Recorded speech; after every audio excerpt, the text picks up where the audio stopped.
and on we'll go.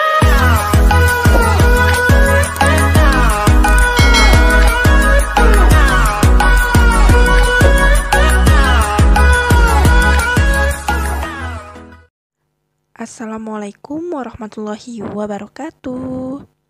Halo Ananda Soleh dan Soleha, apa kabar hari ini? Semoga dalam keadaan sehat ya. Sebelum belajar, kita berdoa dulu ya. Doa sebelum belajar. A'udzu billahi minasyaitonir rajim.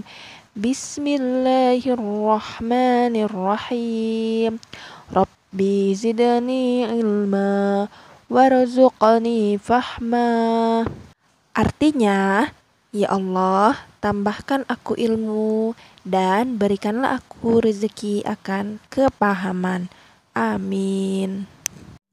Baik anak-anak, pada kesempatan ini kita akan belajar mengenai materi indahnya nama-nama Allah dengan submateri mengakui nama-nama Allah Subhanahu wa Ta'ala yang indah dalam kehidupan. Kemarin kita sudah belajar Asmaul Husna. Coba anak-anak ada yang masih ingat nggak sama Asmaul Husna itu apa sih? Ya, benar sekali.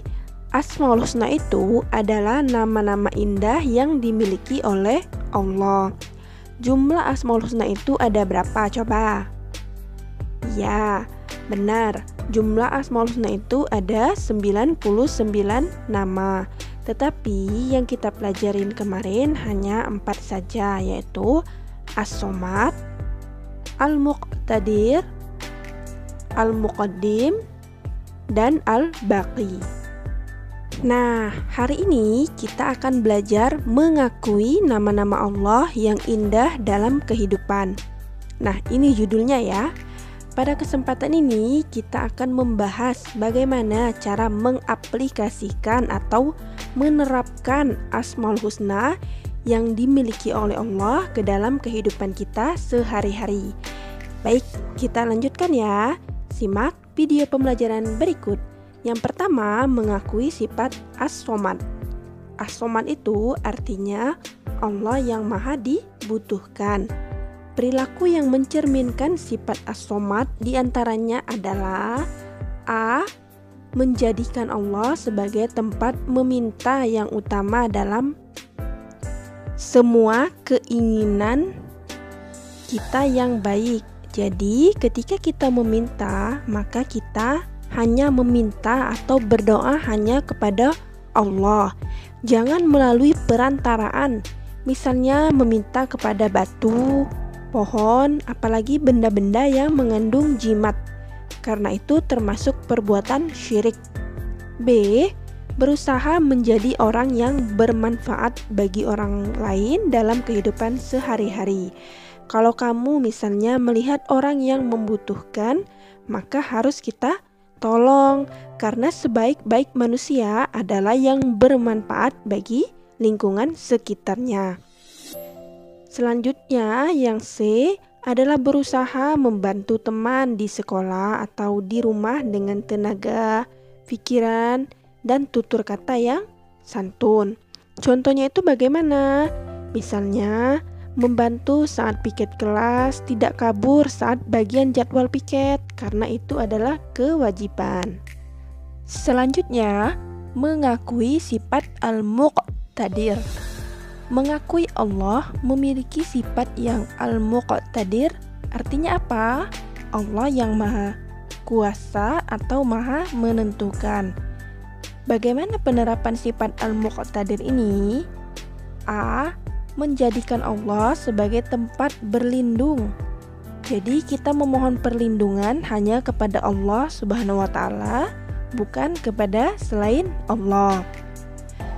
Yang B, berlomba-lomba dalam mencari amal kebaikan, karena kita tidak tahu kapan bencana akan datang. Jadi di dunia ini kita hanya mencari amal dan berlomba-lomba dalam kebaikan untuk bekal kita di akhirat nanti.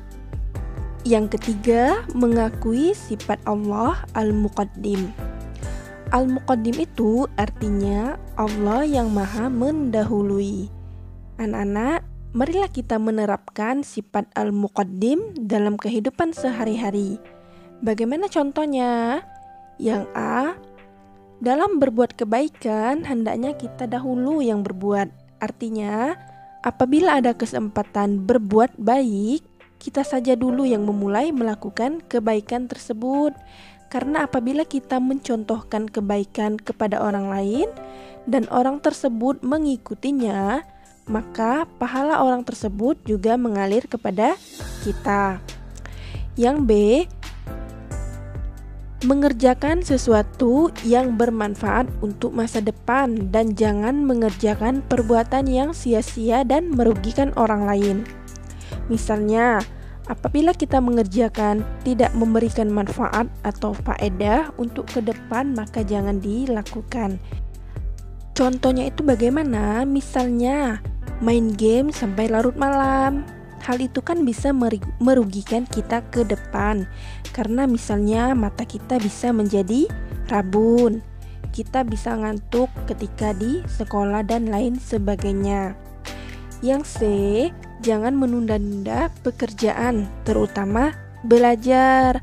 Apabila ada PR atau tugas, pengerjaannya jangan ditunda, ya. Yang D, mendahulukan kepentingan umum daripada kepentingan diri sendiri. Dalam kerja kelompok misalnya, mengerjakan pekerjaan kelompok tersebut dibandingkan bersantai untuk kepuasan sendiri. Artinya kita itu harus bekerja sama di dalam kelompok ketika ada kerja kelompok. Contoh yang lain misalnya menerima perintah dan saran atau kritikan dengan ikhlas.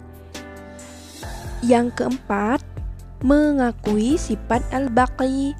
Al-Baqi artinya Allah yang maha kekal. Setiap ciptaan Allah akan hancur atau tidak abadi. Hanya Allah Subhanahu wa ta'ala saja yang kekal abadi. Allah yang maha kekal itulah yang harus kita sembah dan lidah kita selalu bertasbih kepadanya. Artinya, hanya Allah yang tidak akan hancur. Allah tidak akan wafat seperti kita manusia. Karena Allah itu maha al-baqi. Al-baqi itu artinya maha kekal. Kehidupan di dunia ini tidak kekal dan mudah rusak. Karena kehidupan yang abadi itu hanya ada di akhirat kelak. Nah, demikianlah pembelajaran kita hari ini ya anak-anak. Marilah kita menerapkan Asmaul Husna, As-Somad, Al-Muqtadir, Al-Muqaddim dan Al-Baqi dalam kehidupan kita sehari-hari. Alhamdulillah, pembelajaran kita pada hari ini telah selesai. Semoga Allah senantiasa memberikan kita kesehatan supaya kita dapat bertemu di pembelajaran selanjutnya. Jangan lupa terus dukung channel ini dengan cara klik tombol subscribe, bunyikan lonceng